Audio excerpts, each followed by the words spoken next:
bab 3 dan semua dah masuk dah. Baik. So, untuk bab 3 kita belajar cara nak mengira, betul tak? Betul tak?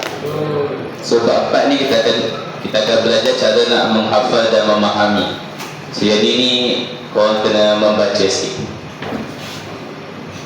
So apa yang kita akan masuk ini adalah 4.1, iaitu perkembangan jadual berkala unsur.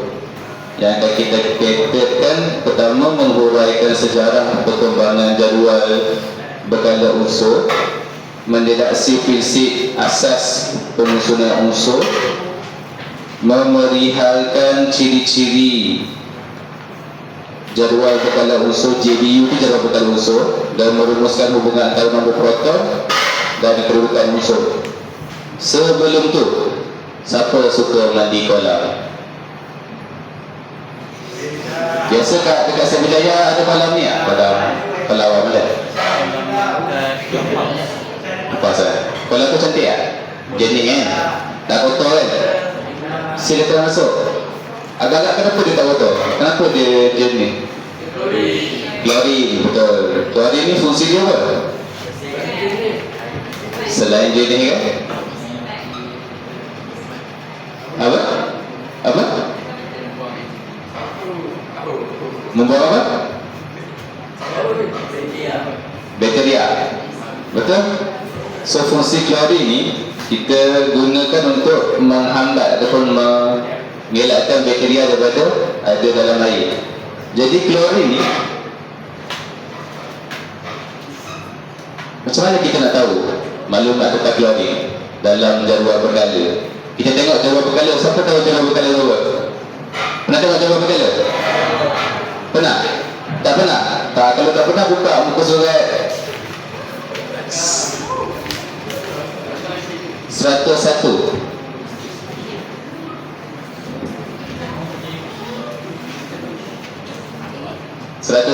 Ada? Buku teks jadual berkala. Kalau nak tahu tu lah jadual berkala. Tapi macam mana kita nak tahu jadual berkala tu ada? Daripada tak ada jadual sehinggalah disusun jadi jadual yang hampir perfect ni. Sebab nanti korang nanti akan dapat jadual yang hampir perfect ni. So kita tengoklah dekat sejarah dia. Sejarahnya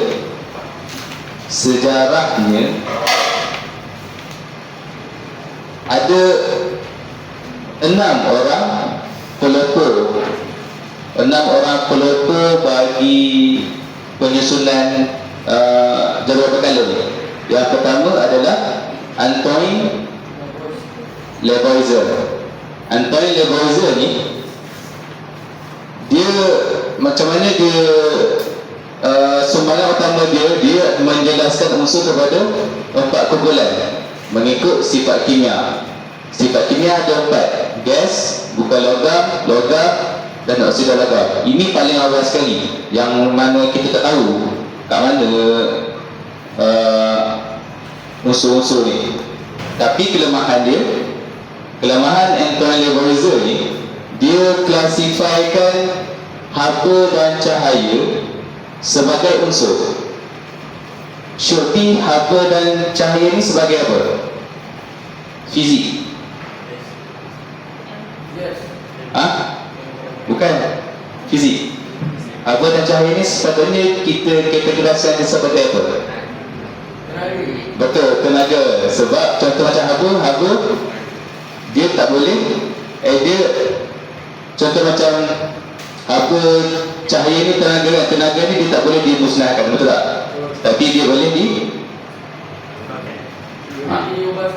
diubah. Okey. Lagi satu yang dia klasifikasikan ni, Lavoisier ni, dia ada unsur yang sama dalam kumpulan yang sama. Contohnya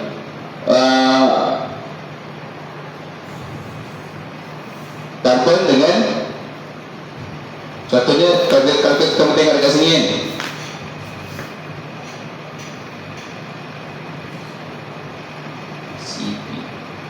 contohnya karbon dengan silikon tu. Okey, seterusnya Johann W. Dobrynin. Johann W. Dobrynin ni dia memperkenalkan sistem triad. Triad ni dia compare purata dua jisim lain dengan satu jisim lain. So research dia ni, kajian dia ni nak tunjukkan bahawa sifat kimia dan isi atom ni dia saling berkait, tetapi kelemahan dia, klasifikasi dia ni dia terhad kepada beberapa unsur sahaja. So dia tak boleh cover seluruh 118 atom. Yang ketiga adalah John Newland. Jadi kamu kena baca lah dalam buku teks ni, cikgu simplify ringkaskan. Kalau nak tulis boleh tulis. John Newland ni dia mencadangkan hukum oktaf. Hukum oktaf ni maksudnya kita susun daripada jisim rendah kepada jisim besar, jisim rendah kepada jisim tinggi. Contohnya kat sini lithium, beryllium, boron, karbon, nitrogen, oksigen, fluorine dan natrium. Natrium bahasa Melayu apa? Natrium tu bahasa Melayu. Bahasa Inggerisnya apa? Sodium, okay, betul.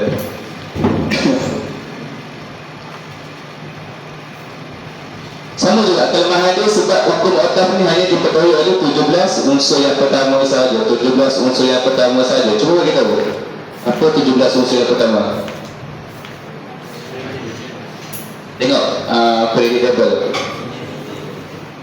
Hidrogen, helium, lithium, beryllium, boron, karbon. Itu 17 unsur yang pertama sahaja. Dan yang kelima, Lothar Meyer. Lothar Meyer ni dia sama juga, dia nak mengkaji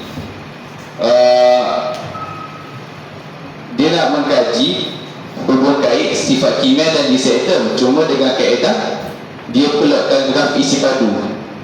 So dekat sini Lothar Meyer ni dia bagi tahu atom-atom yang berada di lengkungan di puncak ni adalah setara. Setara ni maksudnya dia mempunyai sifat kimia yang sama. Jadi dia nak klasifikasikan dia ni dalam kumpulan yang sama lah. Dan yang terakhir sekali Dmitri Mendeleev. Dmitri Mendeleev ni lah yang paling terakhir yang tubuhkan jadual berkala ni daripada kajian-kajian lepas. Jadi Dmitri Mendeleev ni dia menyusun unsur mengikut pertambahan jisim atom dalam laju menegak. Mengikut pertambahan jisim atom dalam laju menegak. Contohnya macam mana?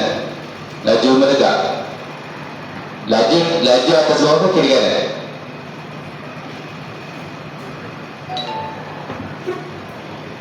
Kiri ke kanan? So laju menegak. So dekan menegak.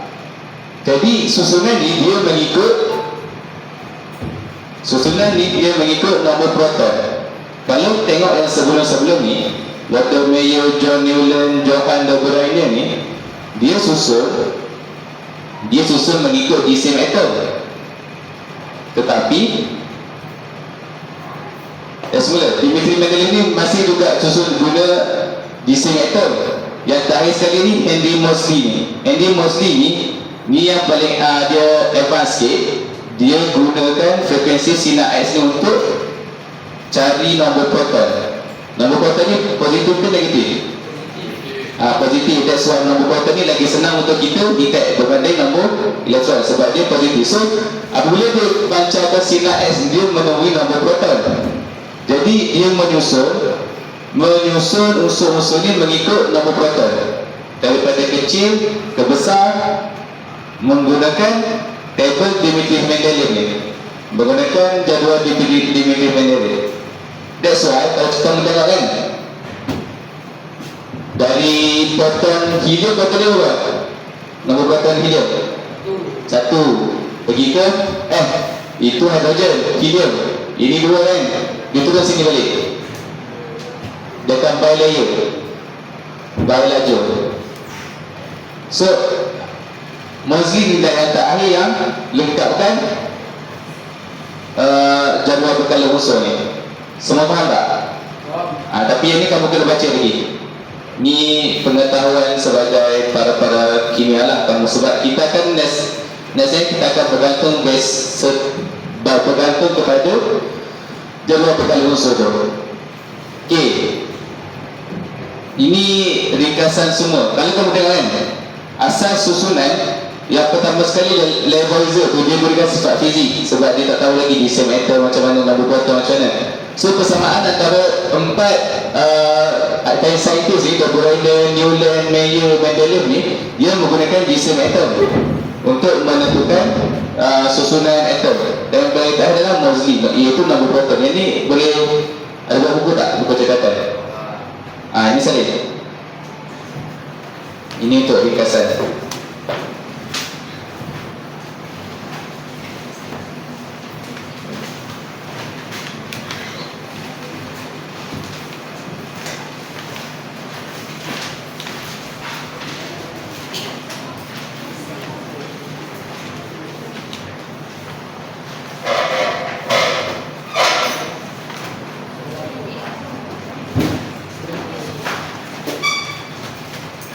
Dah siap beritahu?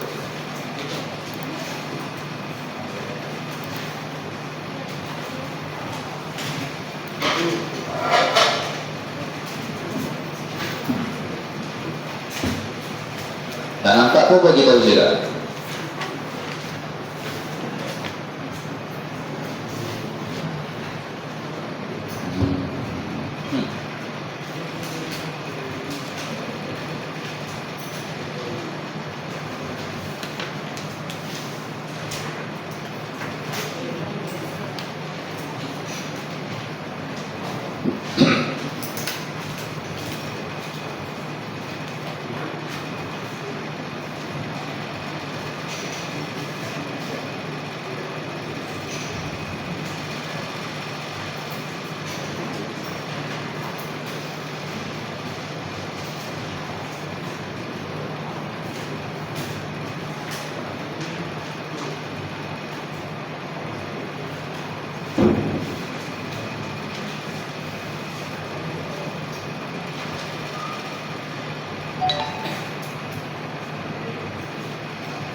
Dah.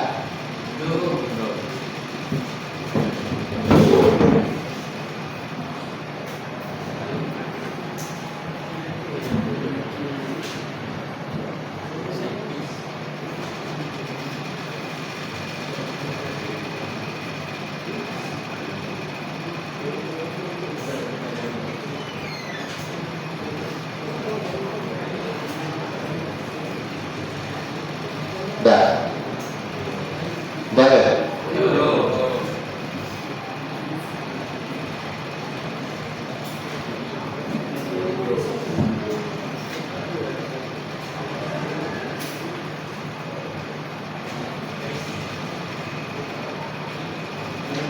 Kena ingat, laju daripada kiri ke kanan, baris daripada atas ke bawah, ataupun bawah ke atas tu baris, kanan ke kiri tu laju.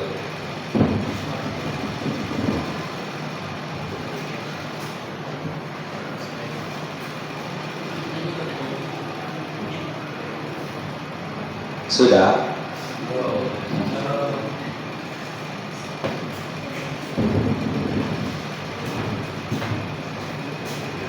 Siap tak?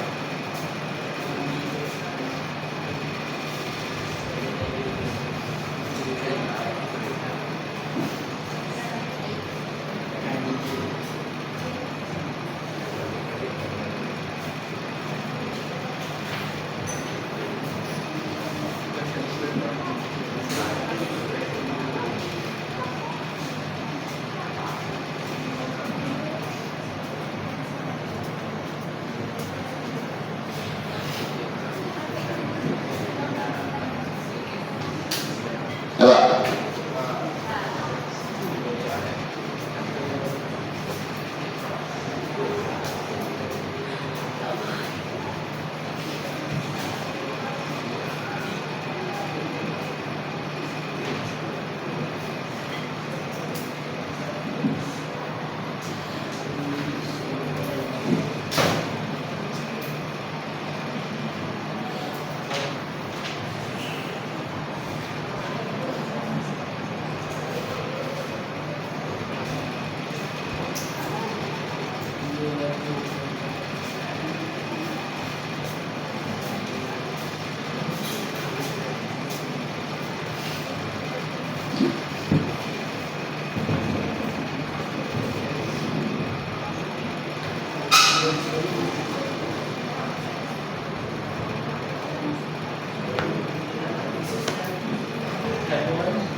Dah.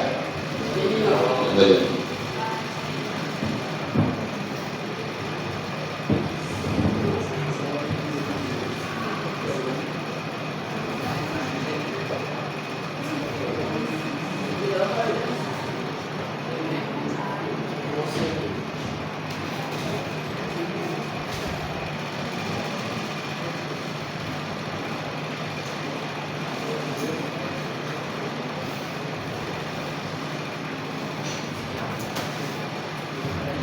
Kan?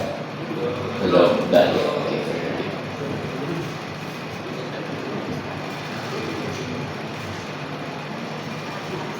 Kita bagi lagi 1 minit.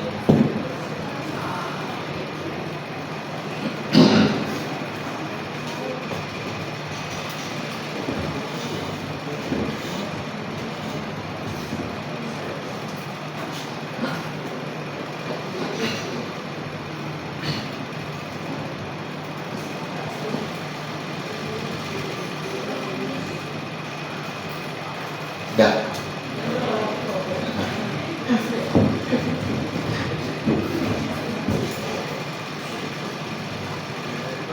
Sudah. Okey, dah. Betul lagi? Last. 10 saat terakhir.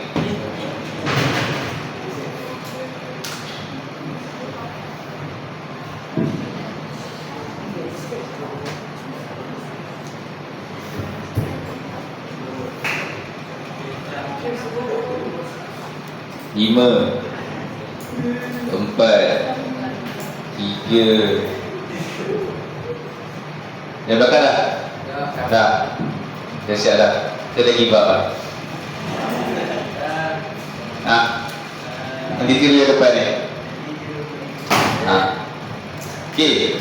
So daripada 6 artis tadi, 6 saintis tadi, kita boleh simpulkan yang untuk susun atom ni dalam jadual berkala, kita akan tengok pada Syaki pula. Aku tengok pada apa? Nombor proton. Dalam berkala, dalam jadual berkala ada 2 benda yang kamu kena tahu. Pertama, lajur dengan baris. Lajur kiri ke kanan, baris atas ke bawah. Formula dia, lajur ni kita akan tentukan menggunakan nombor proton. Lajur kiri ke kanan, daripada kecil ke besar, kita akan tentukan nombor proton. Baris ni pula kita akan tentukan dari segi apa? Bukan jisim.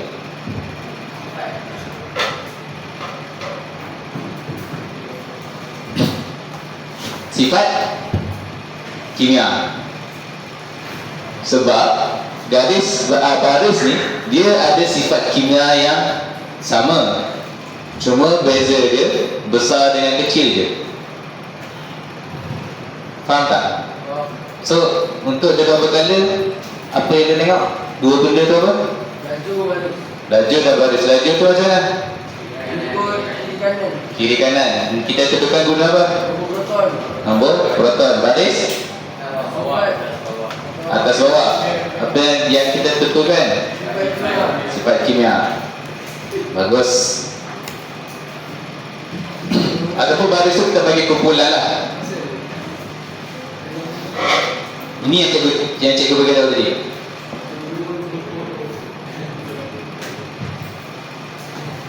Peneliti jadual berkala unsur model. JBU mempunyai dua fasi utama, laju yang menegak dan laju yang menegak kiri dan kanan, dan baris daripada atas ke bawah.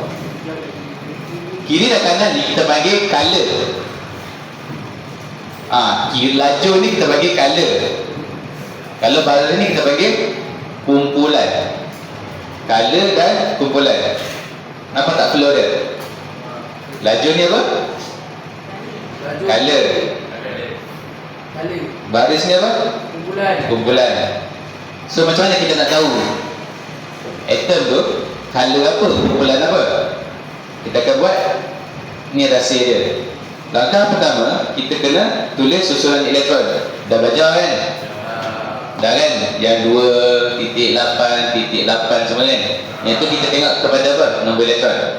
Nombor elektron ni sama dengan nombor proton. Nombor elektron is equal to nombor proton. So pertama sekali kita kena buat susunan elektron berdasarkan nombor proton. Kalau dia tak bagi nombor proton, guna nombor elektron. And then kita tengok elektron balance. Elektron balance ni elektron yang terkeluar. Bagi kumpulan 1 dan 2 kita gunakan saja elektron balance tu, tapi bagi kumpulan 3 sehingga 18 ke 17? 18 sehingga 18 kita akan tambah 10. Ni untuk kita tentukan kumpulan atom. Yang kedua adalah bilangan petala. Bilangan petala ni untuk kita cari color, kan kita kena buat B2888 kan. Yang kita bulat tu, kira bilangan petala tu ada berapa. And then itulah color dia. Color ni kedudukan dalam baris tu. Contoh dekat sini, aluminium. Aluminium ni dia ada proton 13 proton. So cuba teka berapa? Apa kumpulan dia, apa color dia? Nak congak ke nak tulis? Tulis tu, tulis 288 berapa? 283. Elektron balance dia ada berapa? 3.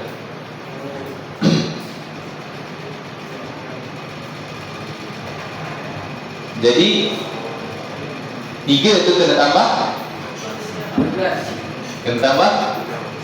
10 sebab apa? Tadi kita cakap apa? Elektron balance 2, elektron balance 1 hingga 2 kita tak perlu tambah.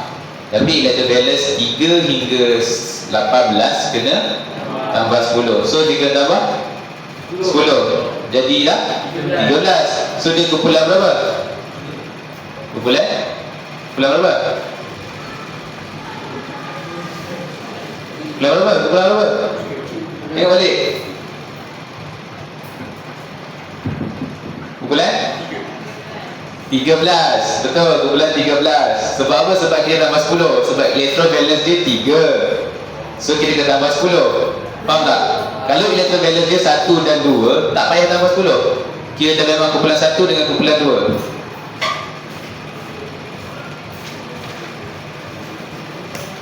Color dia berapa? Color berapa petala untuk aluminium?